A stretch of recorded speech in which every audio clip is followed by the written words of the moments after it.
Yes, but can we not make amendments to this rule? Just very Morning. Sorry, I'm using your laptop. Because, All right, welcome this morning, everybody. Welcome to the public who are looking at us online. We have an enjoyable time.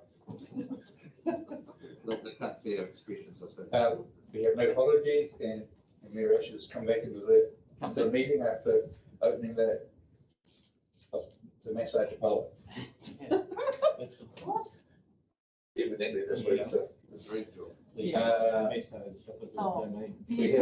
notification of urgent additional business. The additional business is if the report is considered one which requires a decision and it can't be delayed. We're required to advise the meeting with the public present. The reason the report is not on the agenda and why discussion of the item cannot be delayed until a subsequent meeting. The item that's on the agenda came to hand after the agenda had been distributed. Issue was discussed with council at a workshop on the 17th of November, and we requested that it be added to the agenda for this meeting. So since it's needing a decision, we have to do it today. So could I get someone to move that his recommendation is the committee agrees to consider the item regarding submission on local government pecuniary interest register amendment bill at this meeting as a major item not on the agenda pursuant to section 46A of the Local Government Official Information and Meetings Act to enable approval of the submission in a timely manner following the submission deadline. Can you repeat that? Kayla will move that. Bruce will second. All those in favour? Against? Carried. Right. Any other items to be added? No? Good. Declaration of interest. Just a reminder that we have a declaration of interest, so please advise before the submission, before we start the item. Confirmation of minutes from the CCO on 26th of October. Can I just speak to those? Sure. Yeah, I'm happy to confirm them. I know these girls are really under the pump, but we only got the minutes 5 days ago to read them. My memory is not the best. So if it's possible, if we could get them maybe a week or so sooner. I know they're really busy, but We can discuss that after the meeting. yeah, but I'm happy to move. Second by Adrian, all those in favour? Any against? Carried.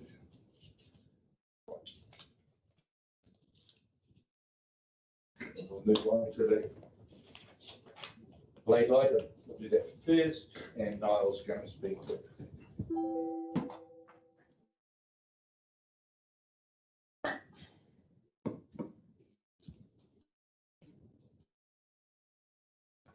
Thank you, Mr. Chair, and good morning, everyone.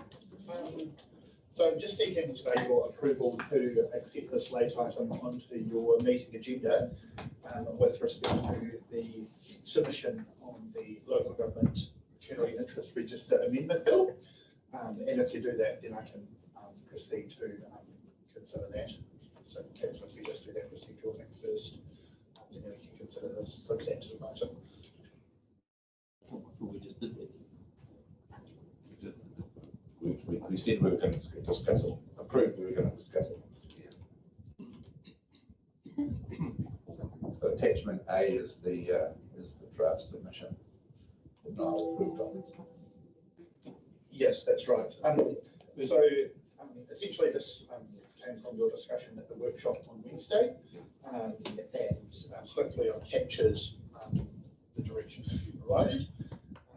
The deadline for submissions was yesterday, so I have sent this into the Civic Committee with the note that that your council meeting is today, and if there is any changes that fall out of today's meeting, I will provide them an updated submission, which they have accepted. So yeah, I'm just essentially seeking your endorsement of the submission this morning, and we can put your feedback on the record. Has anyone got any discussion on that? Bruce? Look, pretty close to what we talked about. Yeah, I thought you must have written it before. I did not.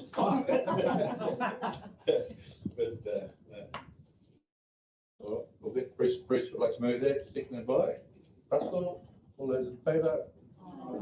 Against? Carried. Thank you. Thank you. Oh,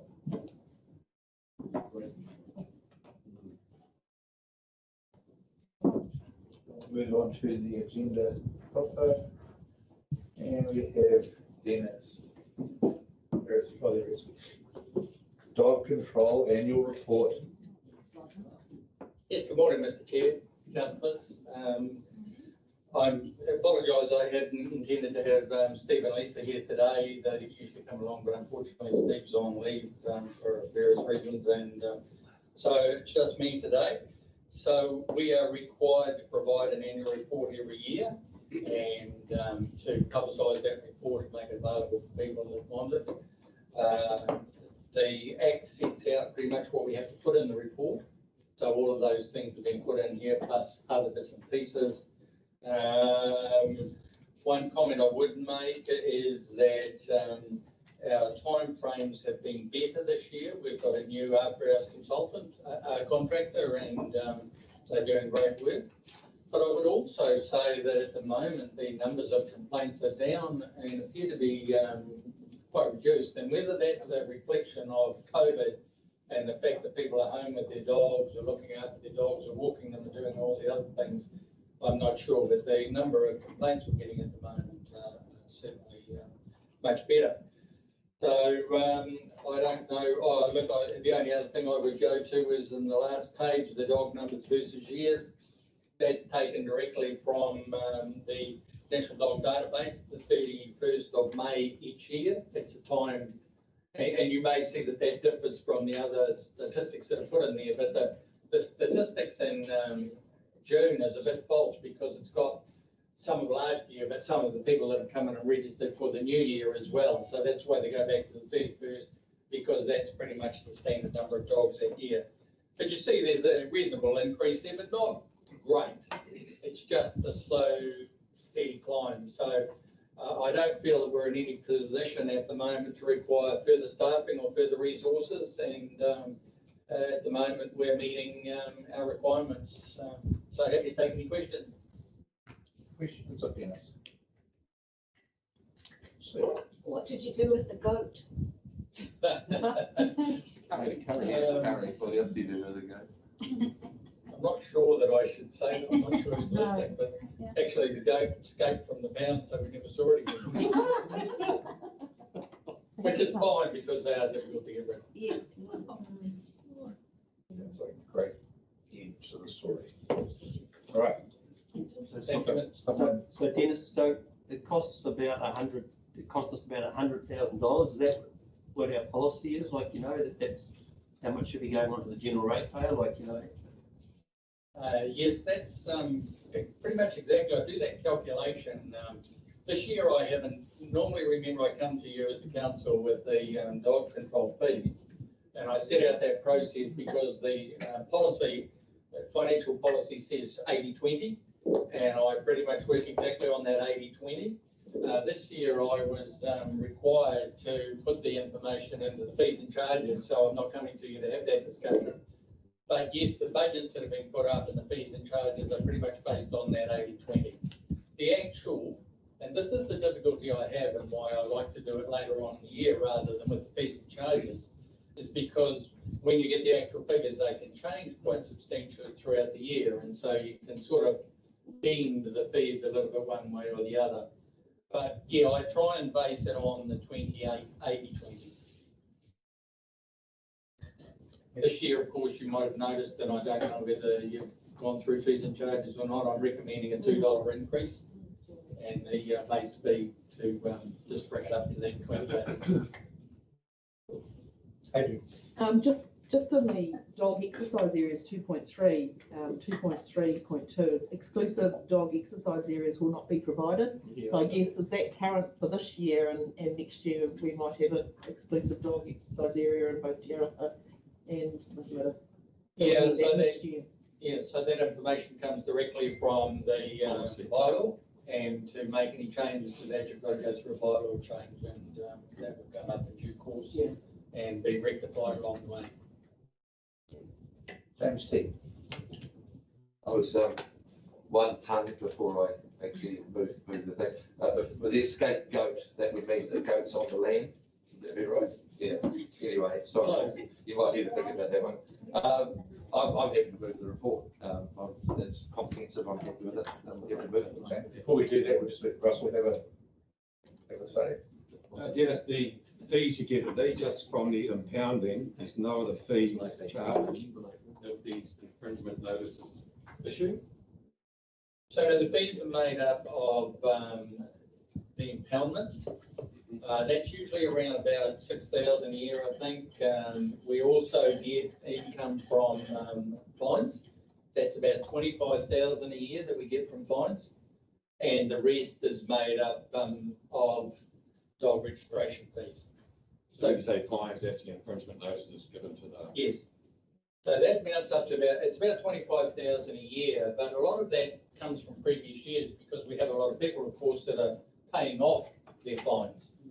So we get $1 a week or $2 a week from, and one of the things you may or may not be aware of, that if people are on the dole, the fines and those sort of things are actually taken from their dole money before it's put in, but it all gets based on their income and their living expenses, and so it might only be $1 a week or $2 a week, but it generally works out to about 25,000 a year we get in. And we don't want that income because we don't want infringements. We don't want people's dogs to be fined. But So the 86 infringement notices issued would have resulted in 86 fines. yeah, that the fine is an infringement notice. An infringement notice, it's similar to traffic management. You get and I guess the one thing I would mention in terms of that too is people ring us up and say such and such dog is wandering, go and issue an infringement notice on it. Well, you know, that's a bit like saying to the traffic cop, such and such speed down the street, go and give him a ticket. But the traffic cop's not going to do that unless he actually catches him speeding down the street. And unfortunately, we are the same. We have to have absolute good proof to take money off people. So it's hard to satisfy some people with what they want. We have to go by what the law allows us to do. That's it. Right. We have recommendation that the animal dog control report for 2021 be adopted and publicly notified. Moved by James T, seconded by James S. All those in favour? Against? Carried. Jill? Thank you, Dennis. National Waste Strategy Consultation. Niall.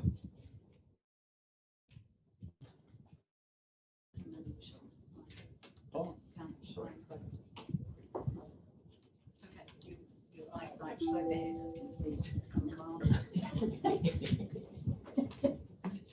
Need to put your glasses on. Cheeky today, mate. Put your glasses on, boy. Keep the chair. He doesn't hear you good either. That's right. What? Being cheeky to me, Dom. Thanks, Tom. Thank you again, Mr. Chair.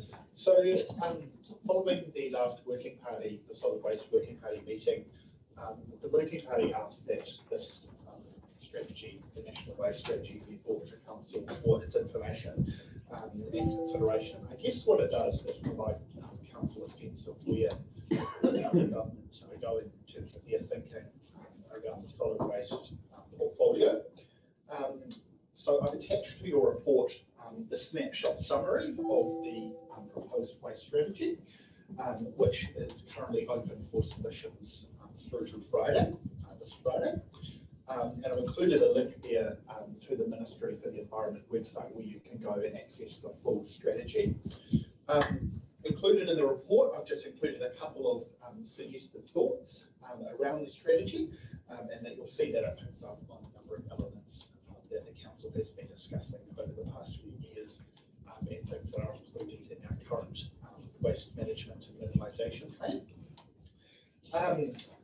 So what I'm seeking today is your support to endorse a submission that is being put forward at a regional level by the TA Waste Liaison Group. And I understand that submission has been circulated, or a draft of that submission has been circulated separately to you. I'll just ask if Louisa has any further comments on this. Thank you.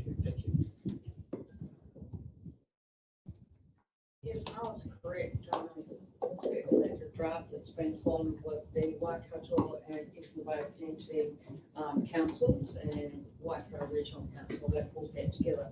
It isn't finalised yet, and the Ministry announced yesterday that consultation is now extended out to the 10th of December. Okay, so we've got a little bit longer.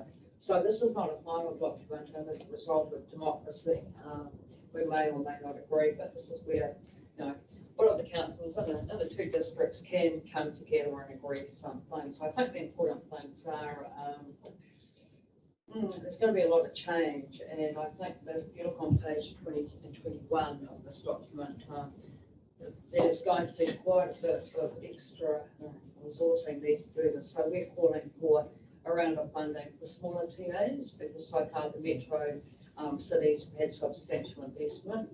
And so we've been calling for that and making that quite clear. We've also been saying that because we've been in consultation as part of the infrastructure plan and as part of the emissions reduction plan. Okay, so we've been putting quite a bit of effort into that, and I am grateful that someone's pulling it together because we're off that out at the moment. But we will have mandatory reporting. We have to start gathering data in January next year and report quarterly after that. So there's liability and quite a bit of work to be done. And so we've put together a reply to each one of the 43 questions that people have asked. So if there's anything else that we as a council would like to put into that, if anyone's got any suggestions, you think something's missed, this is the opportunity to do that. It doesn't have to be now, but as I say, we'll be finalising this by the 10th of December. The process would be is we would submit the final document of all parties of the council. We would then submit a small one saying, yes, we support that, but we'd like this added in as well. It might be something that's particular to us. So, any questions? What is increasing the waste levy from $10 to $60 a tonne? What does that mean? Because that Sorry, I can't hear very well. the waste levy going from $10 to $60 a tonne, what effect does that have on us? Well, it's $20 now. It went to $20. Next year it's going to go to $30, right? And then the year after that, it's going to be a bit of a shock because it's going to 50. It's going up 20. Okay, and then it will go up 10 years. Following that, there are some people in the group that are calling for a higher levy. That will make more funds available. The strategy says that the first 5 years, they've got 3 5-year chunks. The focuses are on improving and enhancing resource recovery facilities. Okay, so that's very good for us. We've already received, based on my completing a project plan, which I'm on at the moment, $100,000, which is $50,000 contribution towards a second-way bridge at Matamata and Waikato. So we need to get that project off the ground, do that well, and then I fully intend applying for more money, and we've got a substantial amount of money to take us further forward. So that money all goes, the levy all goes to the government, or just half of it? Sorry? Just half of the levy goes to the government, doesn't it? Well, it does, but they haven't decided that at the moment, and that's part of what this submission is all about. They're saying, should it continue like that? If you have a look there, we're saying that, there's some councils that get like $2,000 a year. There's a council that gets $5 million a year.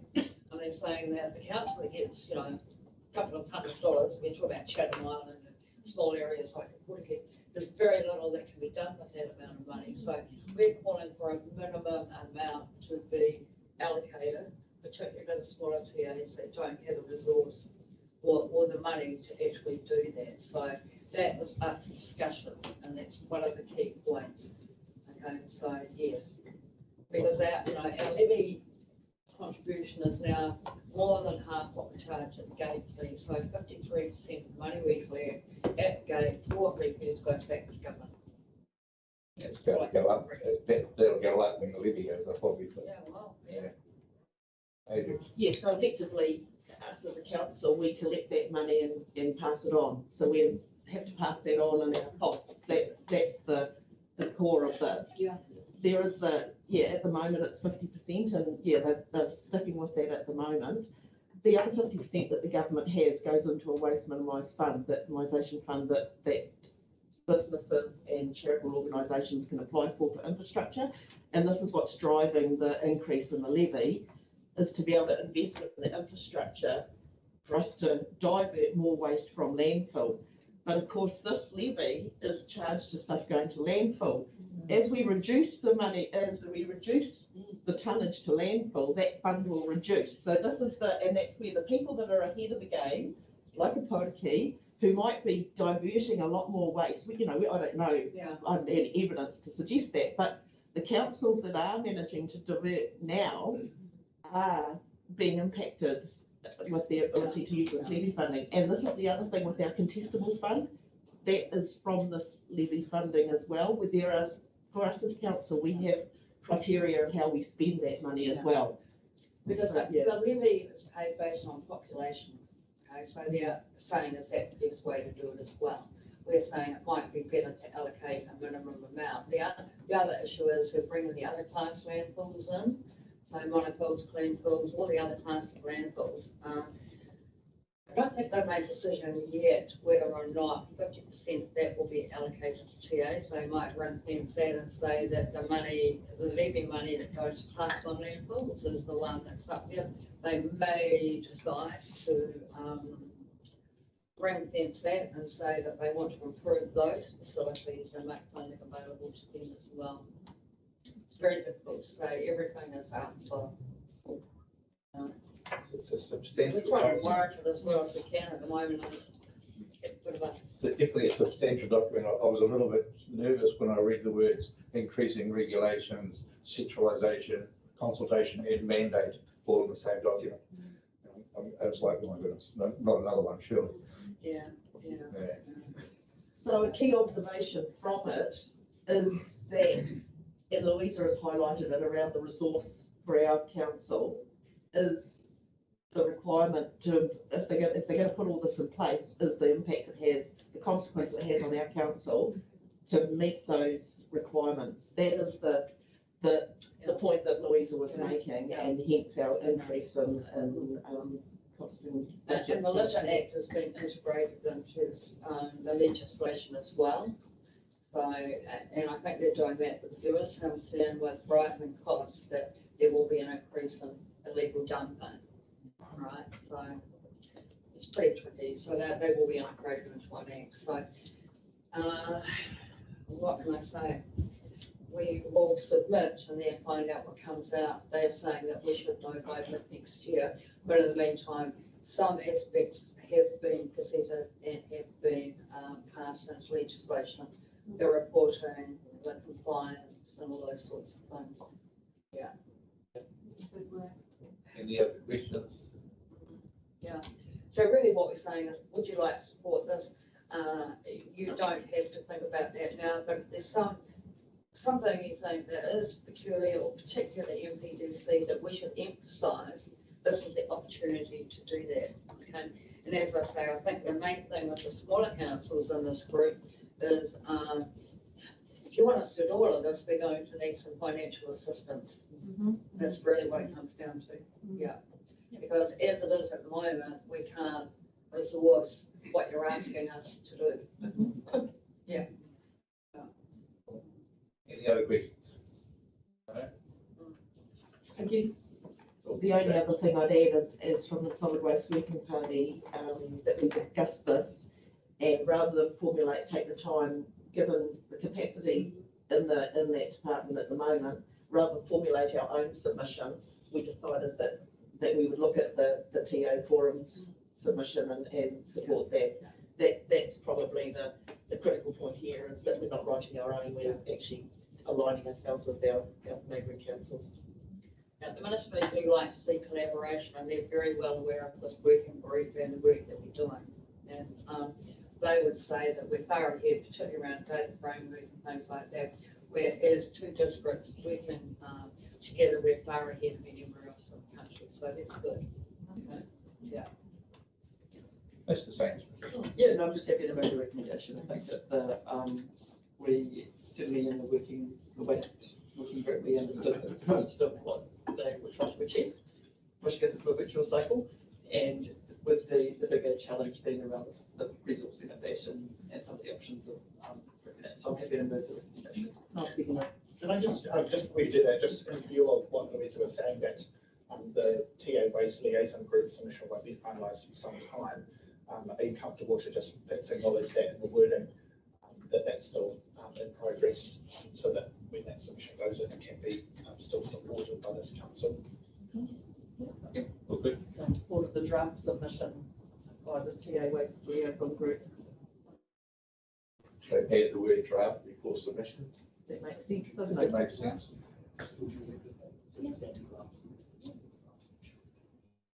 Yeah. Good enough? Yes, thank you. All right, so slight change to the recommendation that we have got the word draft before submission. You all right with that, James? Katie? All those in favour? Aye. Against? Carried. Thank you. Solid Waste Working Party. Ms. Wilcott. I'll just take it as read if people are happy. If you've got any questions with the minutes. I think it's, yeah, just take the minutes as read. I think we're, you know, we obviously discussed the submission for the waste strategy and also the opportunities around composting, because that is very much in the waste strategy around us doing food waste collections, but the challenges around it. It's just a work in progress. So just take any questions. I think mine's just a comment, Adrian, just to say that Hamilton underestimating that level of rubbish. The compost, yeah, the food. Yeah, and I guess the other thing was too is that I did ask the question about the effects of Turahia potentially closing a heck of a lot earlier than what was intended. You know, we have to have that as a risk for us to understand, so we'll just see how that evolves. The biggest thing is here is the costs of going in. But I think this working group is continuing on, and I think it's adding value to our district, building understanding. We've got a long way to go. We need to, if anything, there's an opportunity to actually try and take the people with us around what recycling, good recycling is. We're seeing a lot of obviously comments around audits and stuff that people just don't understand at this, you know, don't fully understand. They might be the minority, but I guess that's something we need to, perhaps to be more effective as he's gone, because we don't want the recycling going to landfill. Can you clarify something for me? When they do it, put stuff in the truck and they take it away and something's in there that's not supposed to be there, do they dump the whole truckload of it right now? Not necessarily, it goes to a sorting facility. And I think the thing there is just thinking that humans are part of the sorting process. So if whatever the screening is, and it's high level of contamination, then the decision might be that that's what they're going to do. But if it's a single bottle, you shouldn't just assume that that means the whole thing's going to the landfill. So there's a human element there, and it's a commercial decision that's made with very little information. So that may not always be the right decision, but the best one that they can make at the time. Yeah, because I guess the point there is that if there's like belts or something in there and that goes on to the MRF, it'll stop the machine from sorting because it's on a conveyor. So yeah, it depends on, and I guess it's a health and safety thing. Nappies? Yeah, you know, it is, yeah, nappies are definitely one. And as it's going past where there's human sorters, you can imagine if there's a tin can amongst a whole bunch of nappies, and they've got a microsecond to just decide whether they're going to recover that or not. The easier thing's probably to clean things downstream. So the cleaner it is, the better the sorting is downstream. Yeah. So that education is going to be the difficult part of it. Big job. I'm happy to pass that. Right, okay, then we'll move that will be forward, seconded by James, yes. All those in favour? Against? Okay. Review of population projections. Good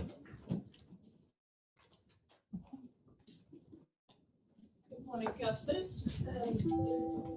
You would remember a few weeks back, Nick Branson from Econometrics came and presented the latest report. We asked him to review our population projections based on the recent growth that we've seen on the ground and the building concerns, obviously, been searching out the last 18 months. So this is just formalize the discussion. So it's asking you to consider whether to formally adopt the high growth projections. The LTP is based on the medium, so you need to note that the decision is inconsistent with the LTP, so that's part of the resolution. You see it's point 3 of the resolution. So that's, yeah, you've had a presentation from Nick. Ali spoke to you as well about the impact on the district plan and the growth we're seeing and the applications we're getting in. Yeah, any further questions? Oh, any questions about you?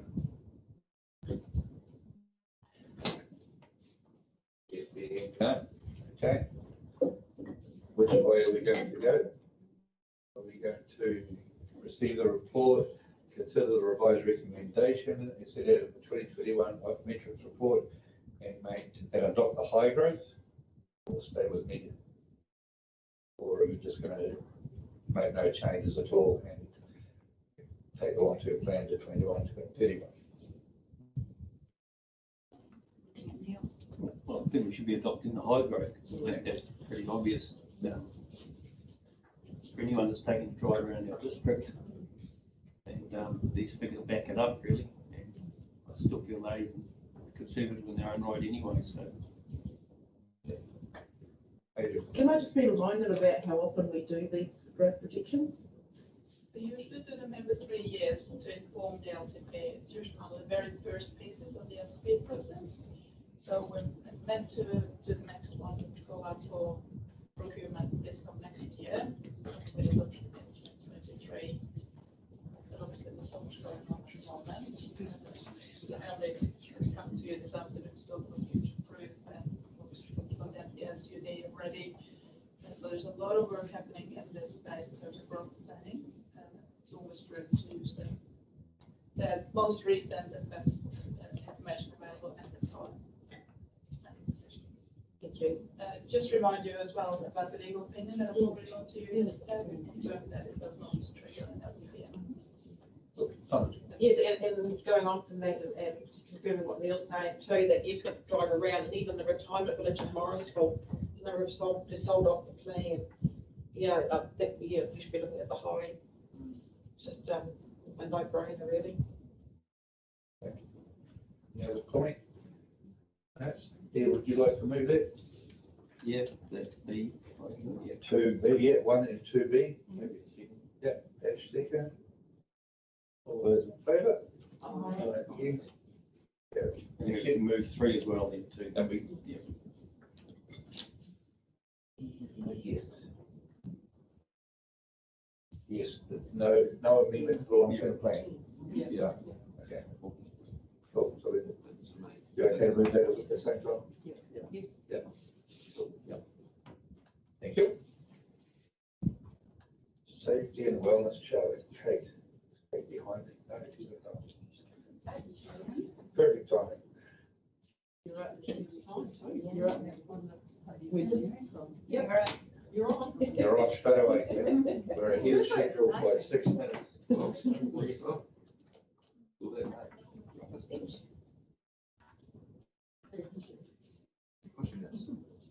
we've got a few things to work through today, but certainly the first one, the governance safety and wellness charter, we would have had a chance to have some background on that, as we've discussed that before, and similarly for the due diligence plan. So really, it's just a question of whether you are happy to adopt those or whether you want to make further changes to them.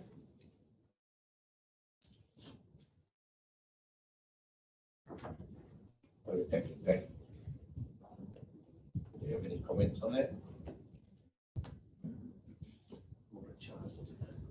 I think you're doing a great job personally.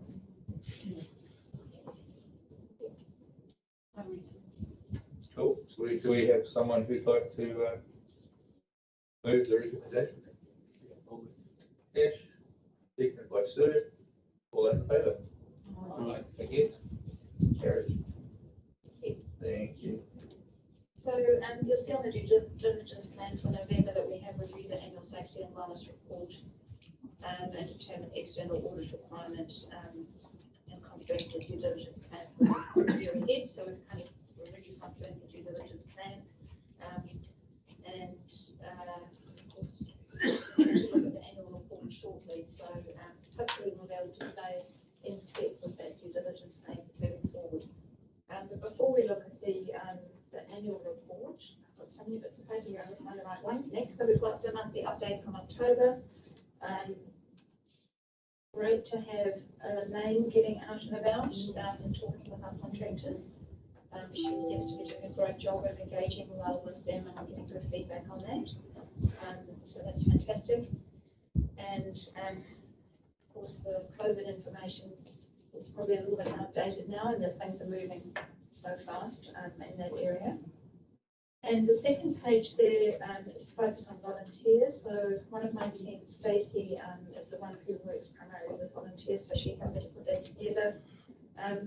I think it's an area that we have a bit more work to do in the future. I kind of alluded to that there, that we definitely carry some risk with the work that our volunteers do, but of course we definitely don't want to be stopping volunteering. It's a great thing for our community. So we'll continue just to work through that. Any questions about that report? Just thinking maybe we should invite health and safety to a volunteer audit team. Yeah, they would like to, yeah. That'd be really nice. Yeah, yeah, we're planning out just to. Sorry, I didn't We've catch got that. that. I'm We'll not talk sure to you. last. Yeah. We'll talk to you. Arranging a get together of some of the drive volunteers in Matamata. Just saying it might be really nice for health and safety to come along and meet the people that are volunteering on Centennial Drive, and that'd be really nice. Yeah, because that was my concern too, because volunteers are a special bunch of people, and we don't want to deter them or put them off. And we need to be encouraging them, and they're helping us. So if we can make the health and safety side of it seem minimal, it's still important, because I know I do worry about the work on the Riverwalk and that sort of stuff. If something happens, this is on council level, but so the idea of getting them into the room with the health and safety team and just reminding them of their responsibility. But yeah, that was because we don't want to lose our volunteers, but we've got to be mindful that keep them safe. Yeah, we don't want to scare them either. Yeah, that's right. Seeing your lovely face might actually, gear them to actually do some more health and safety stuff. It's not the big bad wolf that some people think it's. Or at least somebody to call to ask Yes, a question. exactly. Put a face to a name. So Yeah, so Stacey has already met with some of the groups, and rather than trying to get them all together, she's going to sort of deal with them individually, the different groups. Some of them are very proactive and really quite well ahead with their health and safety. And often that's around perhaps some of the key people involved have worked for a company where they get paid for health and safety training. So yeah, they're quite a range of groups of people. yeah. Oh, sorry. I just wanted to say that we actually can't afford to lose our volunteers, because in the winter, the rates will be sky high in order to keep the level of services that these amazing people provide. So yes, while there's rules and all that sort of thing, we actually need to make it really easy for them to exist in this political agenda. Absolutely. Or not too difficult. Yeah. So yeah, let's do paperwork for that. Yeah. Yeah, I think one of the key things there is making sure that it's easy for them, but also that they're doing the lower risk tasks. Yeah. Because I think our risk comes when they're doing high risk work. Yeah.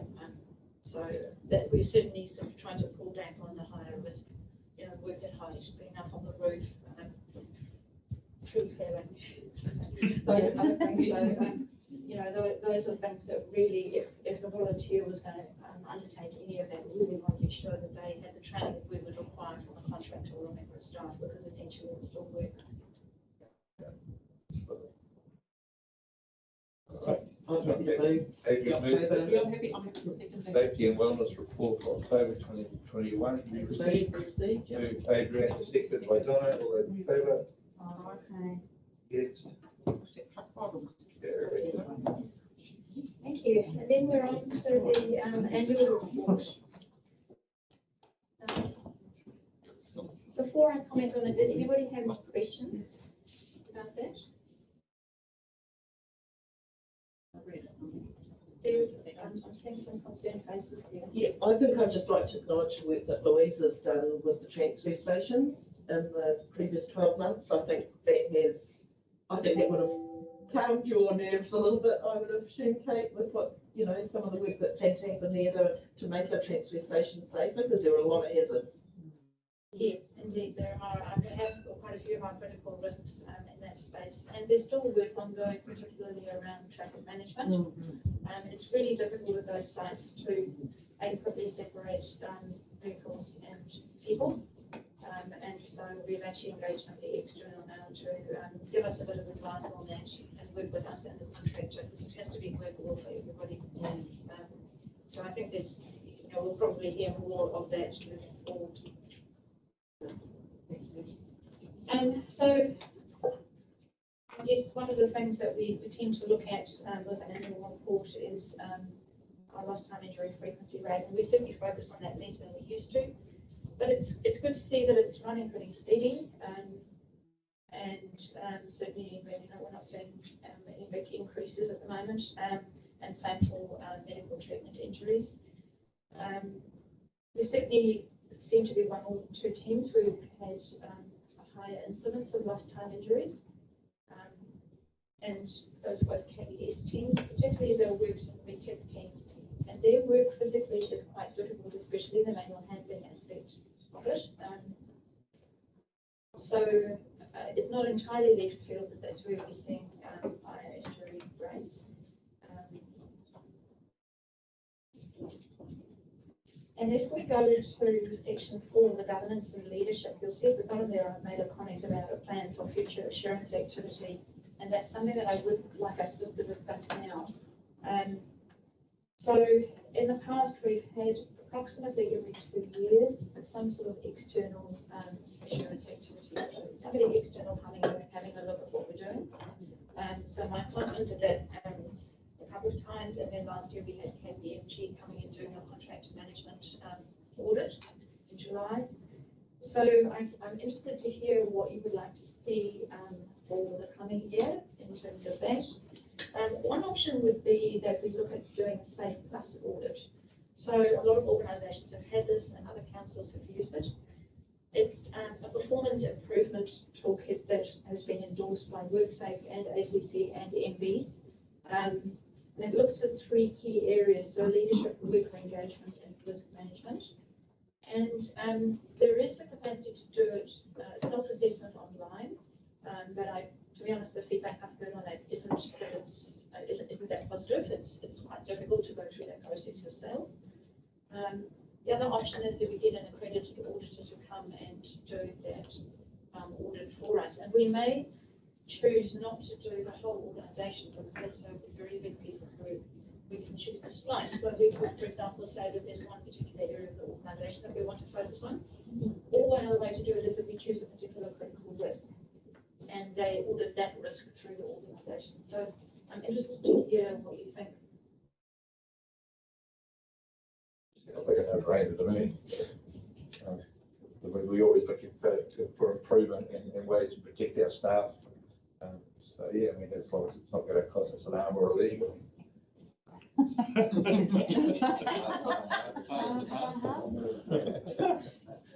Sorry, depends on how big we make it. Yeah. I'm with the independent auditor, just in case you see getting a bit of a bad rap at the moment, but for their self tallies was private. So yeah, an independent auditor doing what you think is more important would be a good idea for next year. I guess is it within your budget, health and safety budget, you've got accounted for that, the cost of that in there? Yes, we have. Yes, cool. No-brainer. Yes, I'm more than happy with that too. Yeah, if you can pick a certain department that's got maybe their figures, you know, or some area that, like even like, for example, transfer station somewhere, you know, good to run it through. Good idea. Chris? Well, if you do any area, it should be the one that you think has got the highest risk. Yeah. It's as simple as that. You know, you should be able to identify what is your highest risk factor. Yeah. And that's the one that you should be concentrating on to start with. Full stop. One more once. Okay, but I don't think it should be a, you know, a pull out of that. Random. No, not random, the biggest risk. And I'm sure you know which ones it's. Previous. So we have quite a few teams, Three you know, quarters. very high levels. And I guess, part of what I'm thinking is we probably need to choose an area that hasn't had a lot of external auditing done. So, you know, contractors obviously is a huge area of risk for us, but we haven't had the energy audit last year. So, you know, we might have a look and see which area we thought perhaps haven't adequately covered. Sure you'll come up with a valid recommendation. So I'm hearing that you're happy for me to come up with something. Yes, Yeah. I think that's great, yeah. Yeah, I guess the key points here are the criteria around, you know, we trust you probably to know where the greatest risks are, but I guess is there an opportunity, I guess one of the outcomes we want to drive from this audit, you know, if there's going to be an improvement, there needs to be a targeted approach to improving the standards maybe, or, you know, like there has to be something tangible as a result of an audit that we're doing it for a good reason. Absolutely, and that's where this audit is quite well structured because it does provide an improvement plan.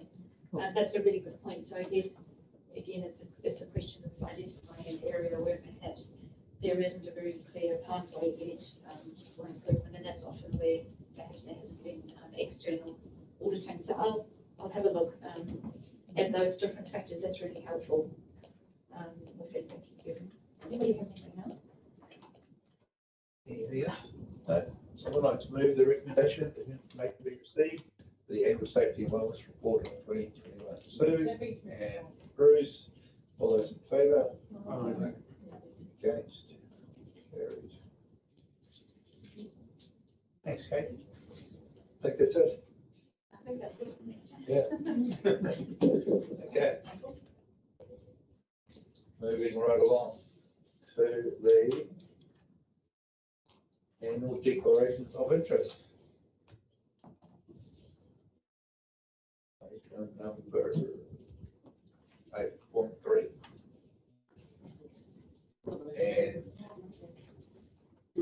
And here she is, perfect timing. Hi, so I'm here again, you probably think this is quite recent, to follow up on our declarations of interest. Previously, we always did them in November because that was the same time that elections happened and it made sense that we do them once yearly. However, we redid them in July because they actually wanted the Joanne, who was head of audit, and the committee members and everyone, not just elected members. So at that time, we redid everyone, and what we're doing now is we're just requesting to put it back in our timeline that we had previously. So my question today is there anything, because I can provide you with your declarations if you would like, and if anyone here could just indicate if they have anything to change, then we can do that now. Otherwise, I will put this report as our new indication that we started fresh in your old ones from July and gone forward to now. Yeah, I guess I'd like to keep mine just to be sure. I haven't Absolutely. anything, but I just want to. Yeah, if that's the same for everyone, I can have it all sent through, and if we can just have some confirmation emails from each of you, then that would be great. Yeah. Brilliant. Is there any questions? No. Okay, I'll get on to that and I'll get in touch I'd with like to move the information be received. I'm happy to move. Oh, sorry. No, I'm happy to move. I've done a move. Seconded. James, yes. All those in favour? Aye. Against? Carried. Right. Chair of a SPA governance group. Item 8.4. Who's doing that one? Take it as read. Sorry, I was reading the agenda. Thank you, Steve. Any discussion on that? Couple of points, but nothing to, yes, All right. So it's a little, so it's kind of like old news now. Yeah. So have we got any update from Mayor at all, or where we're at for some of these things? No other updates apart from the geotechs getting organised through WSP. Tuesday. Oh, it's done Tuesday. It was done last week. In fact, it was done because Councillor Smith asked me to put something on Facebook, and I got all the comments and put it on Facebook, and they said, well, too late, it's been done. Okay. So, just that one. So no, we haven't had another meeting yet, Neil, to discuss the results from that or anything like that. All right. Any other discussion? I'd like to move that the information be received. Ash, seconded by. Did I hear you say something to you? Sue. All those in favour? Against? Carried. Chief Executive Officer's report.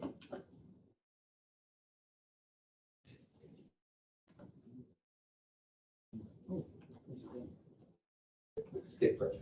Oh, where'd you put it? Did I get that one?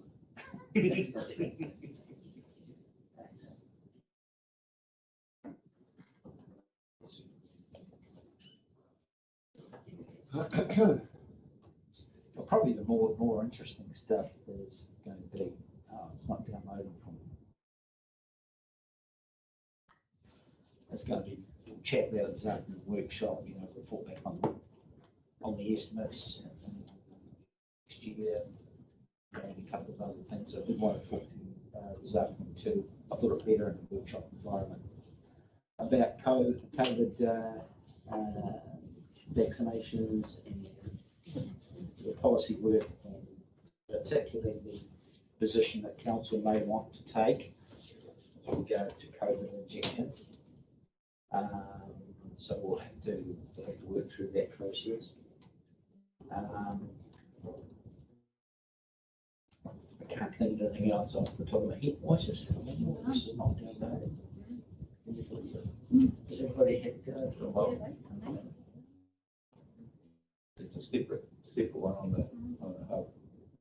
Yeah, I've got the report here. I'm getting an unexpected error. I thought it was going to say payroll. I think at least unexpected payroll.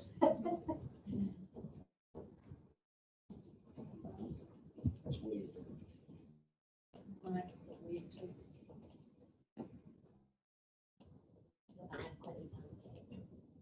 You've got you want to grab that?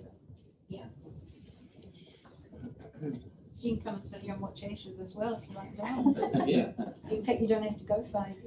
Oh, here we go, hang on. Here we go. Turn it round, you'll see. Well, glasses on. I'm gonna make it fine print now, I'm gonna minimize it, so you can't read it.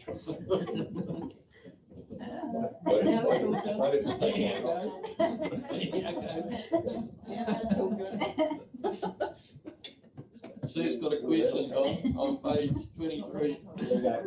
Right, there we go. Technology's sorted out. Cheeky fellas around here today, eh? Yeah. Put up your big hand.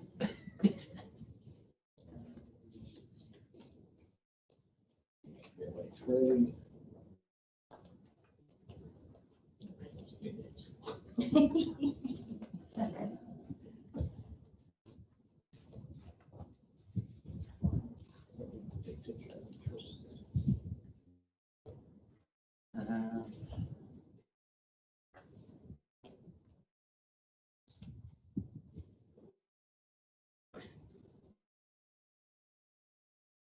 I heard, sorry, I heard the Eton Stadium at home did very well. I'm keeping as a trophy a sign that was put up on the main street. Keep it for me, so I guess use it as a. We'll give it to you for Christmas. It's real bad. Christmas. If you lose your way, John, you can talk about Peppa Pig. Yeah, I saw that, yes, I did. Good at it, I hit that. Prime Minister You was, have to listen to the whole speech. Yeah, I'm sure you do. I'm sure you do. Wondered what time of day it was. the painters for the pool should be here today, in Matamata, doing the brickwork, so, and, they should be fully on site on Monday, I understand. Yes, sir.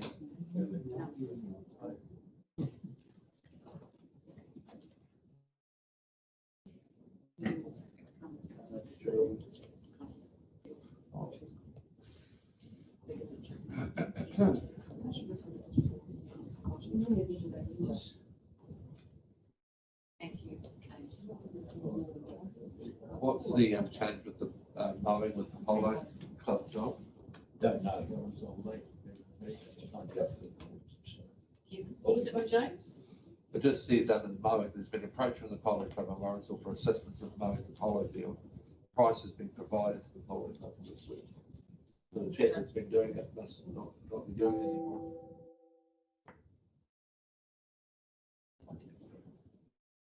Usual complication at this time of year, the grass grows rapidly. Oh, it's absolutely crazy. You can see where the mowing, some of it's ended up being quite, the bulk of grass that's, because I look at going through Wahara at the Clothier Park there, it was pretty untidy after it had been mown because there was just so much grass mowing, I tried mowing, you said my mower was broken down on the side of my track, so that was the time in 3 weeks. So what we're talking about, mate, if I can interrupt Dave, and I have had people, it's the same person, at the multi-cemetery, but I understand it's only getting mowed every fortnight at the moment. And, it's sort of like the grass growth, it's just, she sent me photos yesterday of this, it looks like a paddock, but I just said, look, it's only fortnightly mow at the moment, because I believe you've started it down. Yeah, we're a mower driver. Mow it down, so I explained it to you that, so we can just do what we can do. So the other thing on sports fields, we're struggling to, we get a turf consultant in twice a year who does a report, and we then implement the recommendations, but of course with the COVID lockdown, Hamilton lockdown, we couldn't get contractors out to implement some of the work, and now we're moving into the drier season. I suspect this year the turf won't be as good as previous years. It's going to be a wet summer, Don. Really? La Nina. Worst case scenario, we'd do the same as we did last year, wouldn't we? Treatment, management.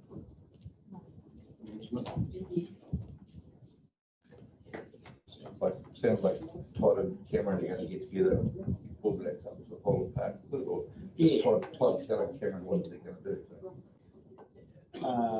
Yes, we've also invited the turf consultant to be part of that meeting.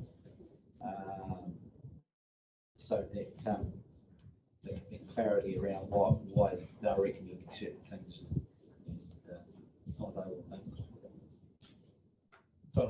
Yes, can I just clarify, the money we've received for the first tranche of the 3 waters, are we on track to spend that within the time frame? That's fine.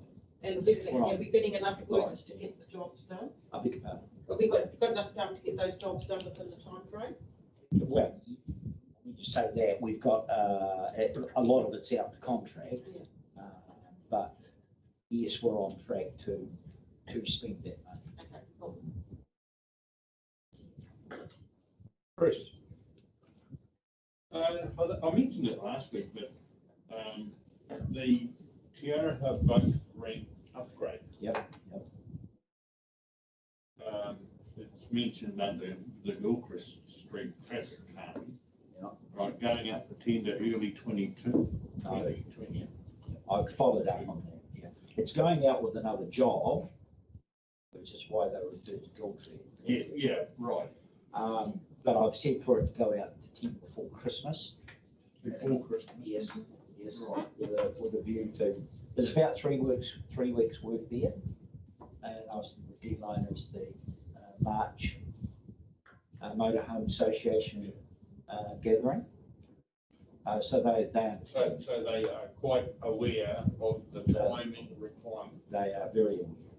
Having said that too, I did inquire about conditions for the Motorhome Association. I believe that they are providing some on-site disposal services for the motorhomes. Yeah, They've made application, it hasn't been approved yet. all I want to make sure is that we don't look like dickheads when, you know, the places.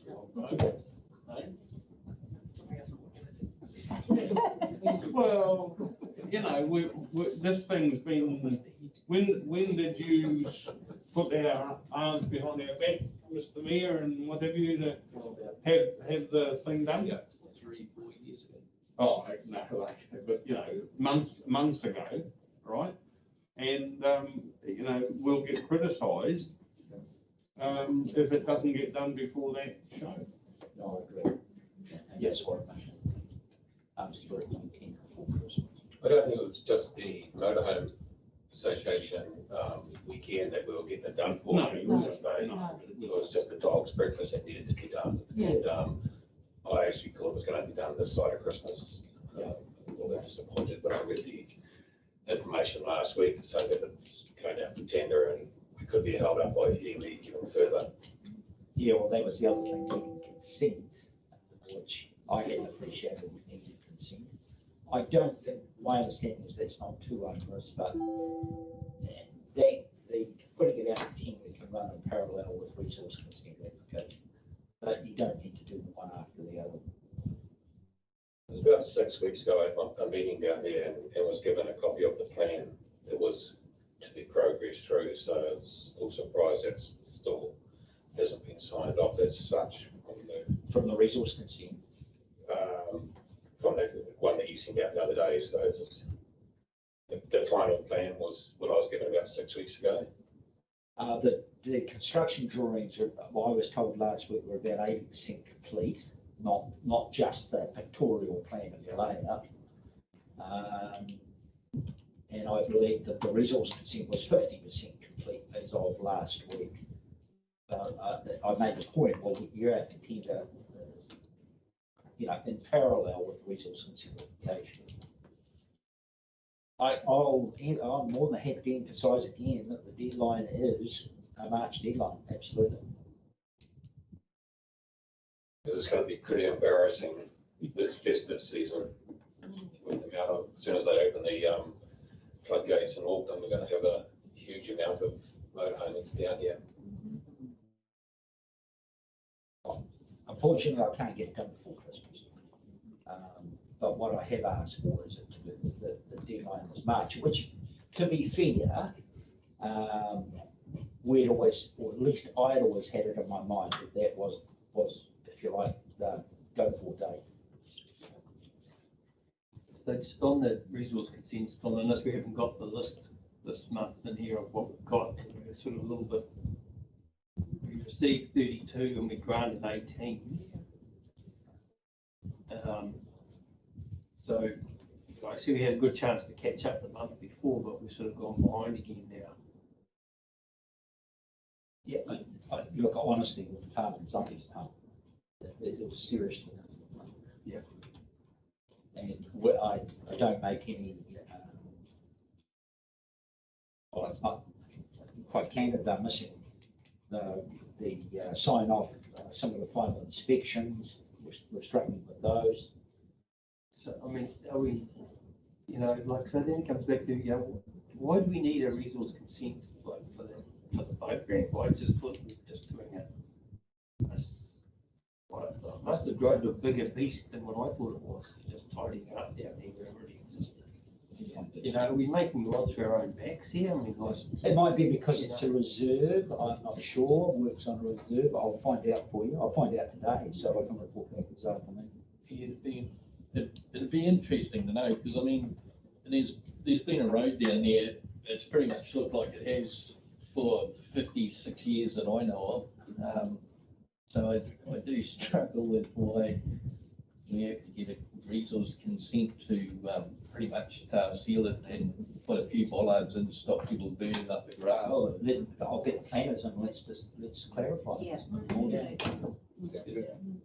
I don't know, it just, I realise because we make other people do the same thing. We make people do a traffic management plan down a no exit road when they want to put in on a no exit road. We make them do a traffic management plan. You know, like, let's get some money. yeah.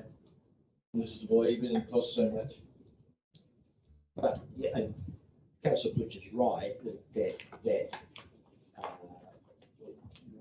we have to behave as if we were. Yeah.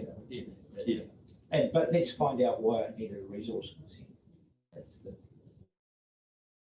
Especially if we've got a notified of this.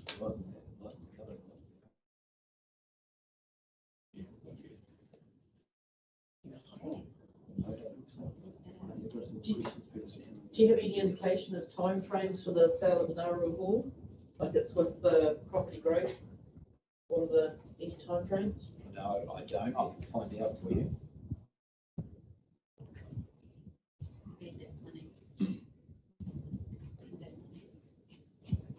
Money from Nauru Hall.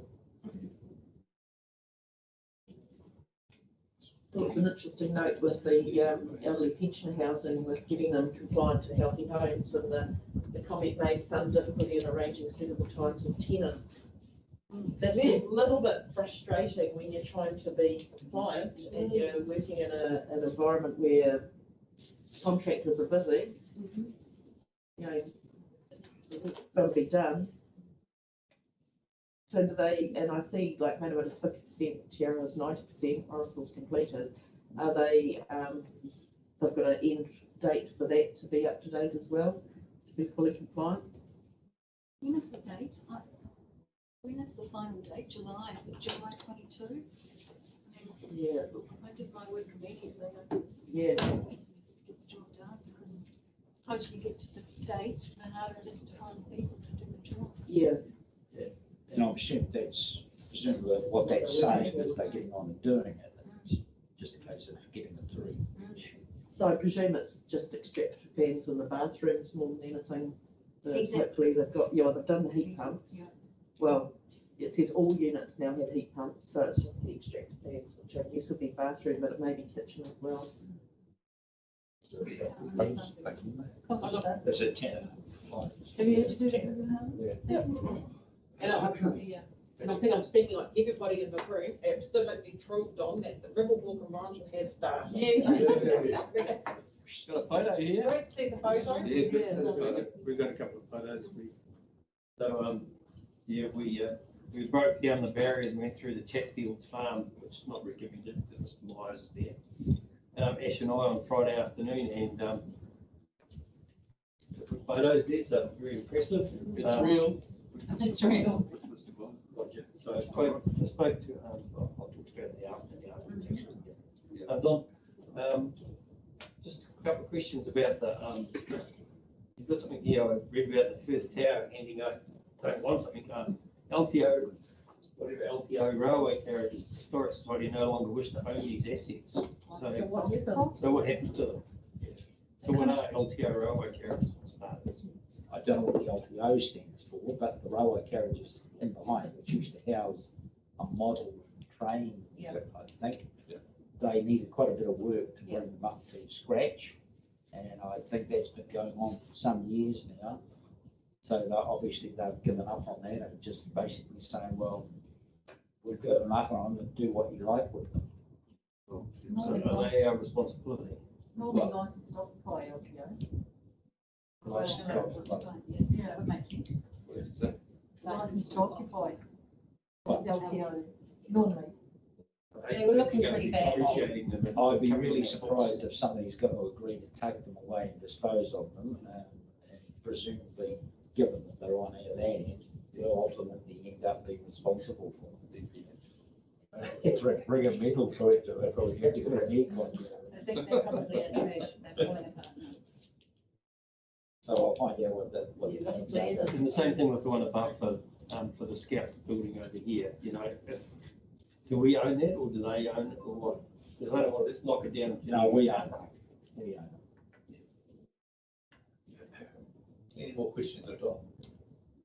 No, just an observation of the, like, the Water Play Centre is probably okay, it's fit for a league. I'm just really worried about the Water Bowling Club. Kevin and I both went there one day after a council meeting and luckily Bert was there, and so we went inside, it's not good. Not great. It's So not we've gone good. softly on that tenancy. Sorry, what's that, John? We've gone softly on that tenancy. Like, ideally, I actually think it needs to be done, personally. Like, to tidy it up would be a significant cost, and I just don't know that long term with that group being in there. It just worries me a little bit that we are allowing a group to use a building that really is very substandard, like it. I think it's oldie. Yeah, I just had a meeting with them yesterday, actually, but in the civic centre, I didn't go to the piece, but no, they're still quite upbeat. They're actually gonna do a market garden in there on the coming down the like, bowling green. with all grown vegetables and stuff like that. So do they want a couple of road areas?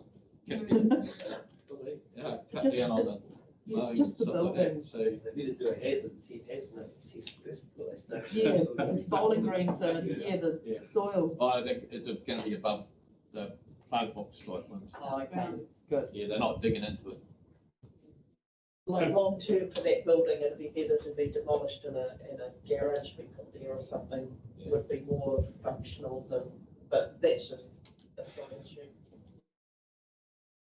Any more questions at all? I'm happy to leave the Ash information they received. Moose, seconded by everyone. Brilliant. James T. All those in favour? Aye. Against, carried. And that's the end of the meeting. Meeting closed 8 minutes early. Oh. Wonderful. Take the note.